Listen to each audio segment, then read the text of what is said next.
परमात्मने नमः। सुंदरकांड की कथा मैंने आप लोगों को सुनाया था कि प्रभु श्री रामचंद्र जी के चरणों में हनुमान जी पड़ गए हैं और उनकी भक्ति मांग रहे हैं कि आप अपनी हम निश्चल भक्ति दीजिए। प्रभु श्री रामचंद्र जी से कह रहे हैं कि ऐसी भक्ति हमको दीजिए कि जो कि निश्चल हो। नाथ भगति अति सुखदायनी, देहु कृपा करी अनपायनी। सुनि प्रभु परम सरल कपिबानी, एवमस्तु तब कहेउ भवानी। शंकर जी माता पार्वती जी को सुना रहे हैं पूरी कथा। कहते हैं कि जब हनुमान जी के इस तरह के वचन सुने प्रभु श्री रामचंद्र जी ने तो उनको कहा एवमस्तु। बड़ी ही सुंदर वाणी में हनुमान जी ने भगवान राम से कह रहे हैं कि अपनी भक्ति निश्चल भक्ति हमको दीजिए, वही भक्ति हमको चाहिए। तो शंकर जी माता पार्वती से कह रहे हैं कि ऐसी भक्ति जिसको मिल जाए, जिसको प्राप्त हो जाए, वो प्रभु का भक्त क्या कोई भी इस तरह से नहीं पा सकता। निश्चल भक्ति, निश्चल भक्ति का मतलब समझ रहे हैं। निश्चल भक्ति का मतलब यह है कि किसी तरह का मन में छल कपट दुर्व्यवहार या इस तरह का वो नहीं होना चाहिए।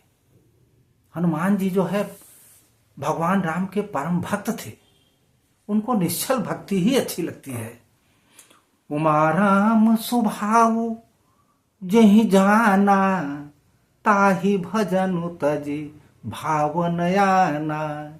यह संवाद जासूर आवा, रघुपति चरण भगति सोई पावा। हे उमा, जिसने श्री रामचंद्र जी का स्वभाव जान लिया उसे भजन छोड़कर दूसरी बात ही नहीं सुहाती है। वह स्वामी सेवक का संवाद जिसके हृदय में आ गया वही श्री रघुनाथ जी के चरणों की भक्ति पा गया। कितना सुंदर चौपाई है। सुनि प्रभु बचन कहीं कपि वृंदा, जय जय जय कृपाल सुख कंदा। तब रघुपति कपि पति ही बोलावा, कहा करे कर करहु बनावा। प्रभु के वचन सुनकर वानरगण कहने लगे कि हे कृपालु आनंद कंद श्री रामचंद्र जी की जय हो, जय हो, जय हो। श्री रघुनाथ जी ने कपिराज सुग्रीव को बुलाया और कहा चलने की तैयारी करो। कहाँ? रावण के लंका में चलने की तैयारी करो कि अब विलंब के ही कारण की जय, तुरत कपिन कहूं आय सुदी जय। कौतुक देखी सुमन बहु बरसी, नभते भवन चले सुरहरसी। हे सुग्रीव राज, हे वानर राज, अब आप विलंब किसी तरह का न कीजिए और वानरों को तुरंत आज्ञा दीजिए। भगवान राम की यह लीला रावण वध की तैयारी है। इसे देखकर बहुत से फूल बरसाकर और हर्षित होकर देवता लोग आकाश में अपने अपने लोक को चले। कपिपति बेगी बोलाई, आए जूथप जूथ, नाना बरन यतुल बल, बानर भालु बरूथ। बानर राज सुग्रीव ने शीघ्र ही बानरों को बुलाया। सेनापति के समूह आ गए। बानर भालुओं के झुंड अनेक रंगों के हैं और उनमें अतुलनीय बल है। प्रभु पद पंकज नावहि सीसा, गरजहि भालु महाबल कीसा। देखी राम सकल कपि सेना, चितई कृपा करी राजीव नैना। हे प्रभु, अब सब आ गए हैं तो वे प्रभु के चरणों में अपने सिर नवाते हैं। महान बलवान रीछ और बानर राज गरज रहे हैं। श्री राम जी ने बानरों की सारी सेना जब देखी तब कमल नेत्रों से कृपा पूर्वक उनकी ओर दृष्टि डाली। राम कृपा भल पाई कपिंदा, भये पक्ष जुत मनहु गिरिंदा। हरसि राम तब कीन्ह पयाना, सगुन भये सुंदर शुभ नाना। राम कृपा का बल पाकर श्रेष्ठ वानर मानो पंख वाले बड़े पर्वत हो गए। जब श्री रामचंद्र जी ने हर्षित होकर प्रस्थान किया, अनेक सुंदर और शुभ शकुन होने लगे। जासु सकल मंगलमय कीर्ति, तासु पयान सगुन यह नीति। प्रभु पयान जाना वैदेही, फरकी बाम यंग जनु कहीं देही। जब प्रभु यहां से प्रस्थान किए तब माता सीता जी को भी पता चल गया। यहां तो सुंदर सुंदर शुभ शुभ सब हो ही रहा है। माता सीता जी के भी बाएं अंग फड़कने लगे। उनको भी पता चल गया कि प्रभु वहां से चल दिए हैं वानरों की सेना लेके, अब यहां लंका पहुंचने वाले हैं। जोई जोई सगुन जान की होई, असगुन भयउ रावण ही सोई। जो जो सगुन माता जानकी को हो रहे थे ना, वही असगुन रावण को भी हो रहा था।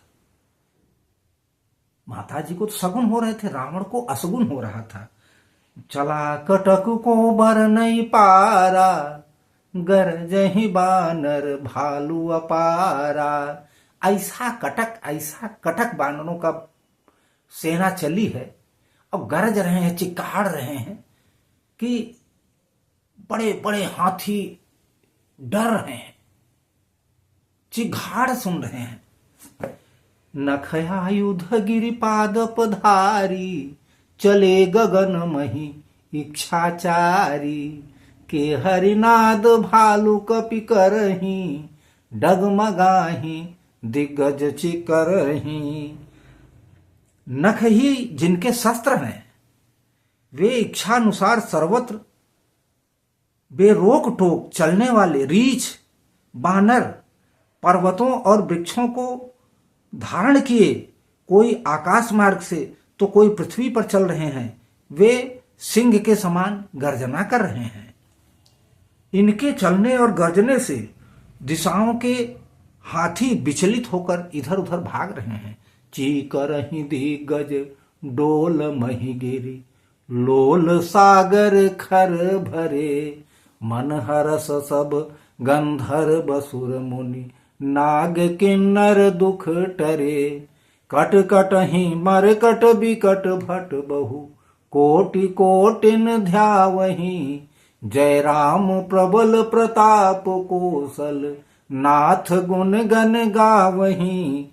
सही सकन भार उदार यही पति, बार बार ही मोहई। गह दसन पुनि पुनि कमठ पृष्ठ, कठोर सो किमि सोहई। रघुबीर रुचिर प्रयाण प्रस्थिति, जानि परम सुहावनी। जनु कमट खर पर सर पराज सु, लिखत अबिचल पावनी। दिशाओं के हाथी चिघाड़ने लगे, पृथ्वी डोलने लगी, पर्वत चंचल हो गए, कांपने लगे और समुद्र में खलबली होने लगी। गंधर्व देवता मुनि नाग किन्नर सबके सब मन में हर्षित हुए हैं कि अब हमारे दुखों का अंत हो गया, टल गया है। अनेकों करोड़ों भयानक बानर योद्धा कटकटा रहे हैं और करोड़ों की ही दौड़ रहे हैं। प्रबल प्रताप कौशलनाथ श्री रामचंद्र जी की जय हो, ऐसा पुकारते हुए उनके गुण समूहों को गा रहे हैं। उदार परम श्रेष्ठ और महान सर्पराज शेष जी की सेना का बोझ नहीं सह सकते। वे बार बार मोहित हो जाते हैं, घबरा जाते हैं और पुनः पुनः कच्छप की कठोर पीठ को दांतों से काट रहे हैं, रगड़ रहे हैं। ऐसा करते अर्थात बार बार दांतों को गड़ाकर कच्छप को पीठ पर लकीर से खींच रहे हैं। वे कैसे शोभा दे रहे हैं, मानो श्री रामचंद्र जी को सुंदर प्रस्थान यात्रा का परम सुहावनी जानकर उसको अचल पवित्र कथा का सर्पराज शेष जी कच्छप की पीठ पर लिख रहे हैं। यही विधि जाई कृपा निधि उतरे सागर तीर, जह तह लागे खान फल भालू बेपुल कपिबीर। इस तरह प्रभु श्री रामचंद्र जी अपनी सेना लेके सागर के किनारे पहुंच गए और वहां बानर लोग जो है सुंदर सुंदर मीठे मीठे फल खाने लगे। बानर लोग जितने थे वहां सुंदर सुंदर फल खाने लगे, फल लगे थे, फल तोड़ तोड़ के खाने लगे। इस तरह इसकी अगली चौपाई में अगले भाग में आप लोगों को सुनाऊंगा। और अच्छा लग रहा हो तो चैनल को भी सब्सक्राइब कर लीजिए।